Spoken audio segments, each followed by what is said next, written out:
Quand le confinement est arrivé, c'est arrivé de façon assez brutale quand même, et concrètement, nous avons, du jour au lendemain, perdu la totalité de nos revenus, puisque c'est un revenu quotidien. Ils font partie des grands oubliés de ce confinement, les travailleurs du sexe. Et parmi eux, une grande majorité de femmes. Ce sentiment d'abandon n'est pas nouveau. Depuis des décennies, elles se battent pour une meilleure reconnaissance de leur métier.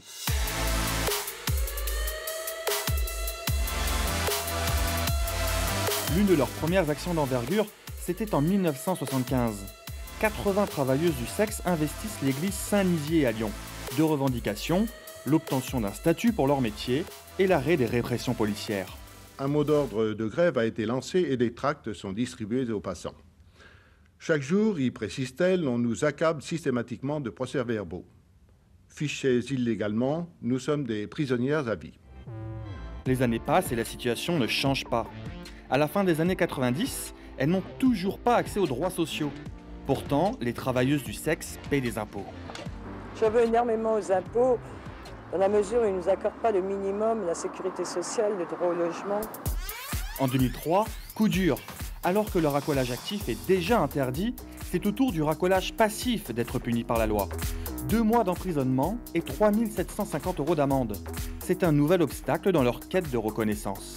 Nous deviendrons le peuple de l'abîme parce que nous serons dans l'ombre, donc fragilisés, en but à toutes les délinquances possibles. Parce que dites-vous bien qu'une fille qui va essayer de faire ça de manière très discrète, cachée, etc., mais elle est à la merci de n'importe quel maître chanteur. En 2009, elles fondent un syndicat du travail sexuel, le STRAS. C'est une première en France et une manière d'être mieux écoutées. Elles sont environ 200 adhérentes, prostituées, trans, stripteaseuses, toutes dénoncent la chasse dont elles sont l'objet. Malgré ce syndicat, toujours pas de statut à l'horizon. En 2016, c'est même un nouvel obstacle pour elles. Si le racolage n'est plus interdit, c'est au tour du client d'être sanctionné. 1 500 € d'amende et jusqu'à 3 750 € en cas de récidive. On est contre la pénalisation des clients parce que celle-ci va entraîner une précarisation des travailleuses du sexe et qui dit précarisation, dit augmentation de la clandestinité, augmentation des violences, augmentation de l'exploitation. Aujourd'hui, les travailleuses du sexe ne bénéficient toujours d'aucun statut. La majorité d'entre elles n'ont droit ni à la retraite, ni à la sécurité sociale.